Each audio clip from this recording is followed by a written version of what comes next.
Die casting की दुनिया में ना एक बड़ा ही अजीब सा डिफेक्ट है जो अच्छे से अच्छे मेटल पार्ट्स को भी खराब कर सकता है।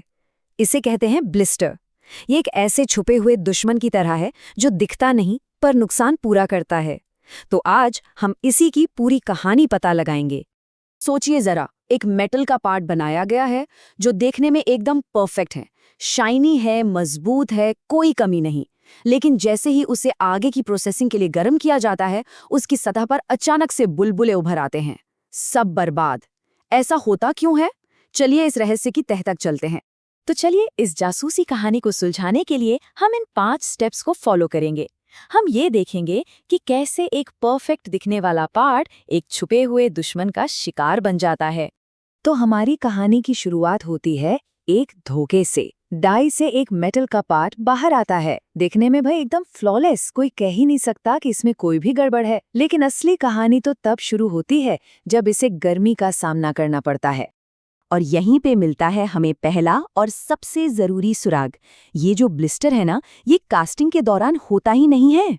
मतलब ये एक ऐसा दुश्मन है जो बाद में छिपकर हमला करता है, जब हमें लगता है कि सब कुछ ठीक है।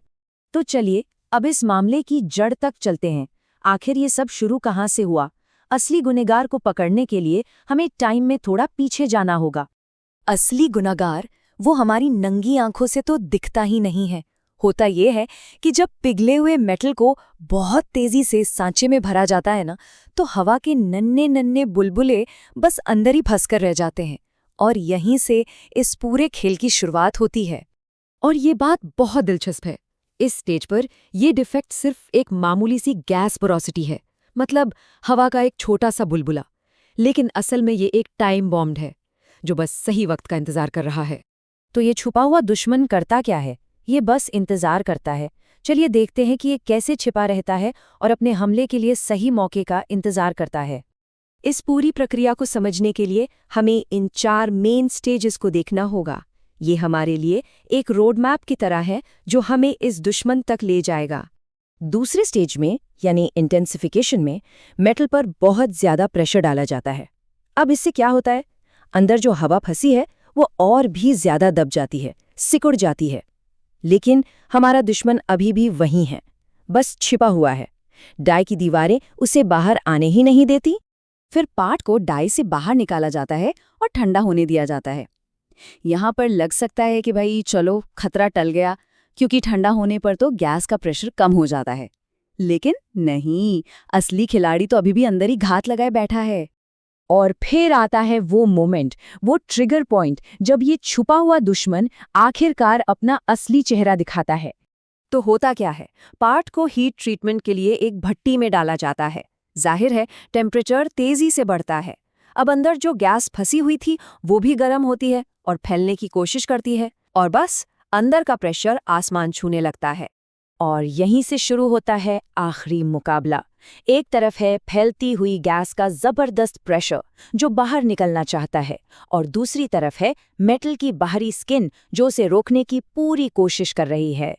इस पूरी लड़ाई का नतीजा सिर्फ एक चीज तय करती है, जिसे कहते हैं क्रिटिकल रेजिस्टेंस। आसान भाषा में कहें तो यह मेटल की बाहरी परत की अपनी ताकत है कि वो फटने से पहले कितना अंदरूनी प्रेशर झेल सकती है। तो मुकाबला सीधा है, अंदर से बाहर धकेलने वाली ताकत बनाम बाहर से अंदर रोकने वाली ताकत। अगर गैस का प्रेशर ज्यादा हुआ तो वो मेटल की स्किन को फुलाकर ब्लिस्टर बना देगा, और अगर मेटल की स्किन ज्यादा मजबूत निकली तो पार्ट सेफ रहेगा। तो सवाल ये है कि इस लड़ाई में जीतेगा कौन? इसका फैसला 2 मेन चीजों पर टिका होता है। एक तो ये कि गैस का वो बुलबुला कितना गहरा है, और दूसरा पार्ट का टेम्परेचर कितना है। चलिए पहला फैक्टर देखते हैं। अगर गैस का बुलबुला मेटल में काफी अंदर है, मतलब गहरा है, तो उसके ऊपर की मेटल की परत मोटी और मजबूत होगी, तो उसे रोकना आसान होगा। लेकिन अगर वो बुलबुला सतह के बहुत पास है तो ऊपर की परत पतली होगी और उसके फटने का खतरा ज्यादा होगा। अब आते हैं दूसरे फैक्टर पर, यानी टेम्परेचर। ये तो कॉमन सेंस की बात है। जैसे जैसे हम मेटल को गर्म करते हैं वो नरम पड़ने लगता है, उसकी अपनी ताकत कम हो जाती है।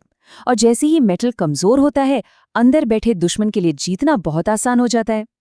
तो अब जब हम इस गुनहगार को पहचान चुके हैं, हम जानते हैं कि ये काम कैसे करता है, तो अगला सवाल क्या है?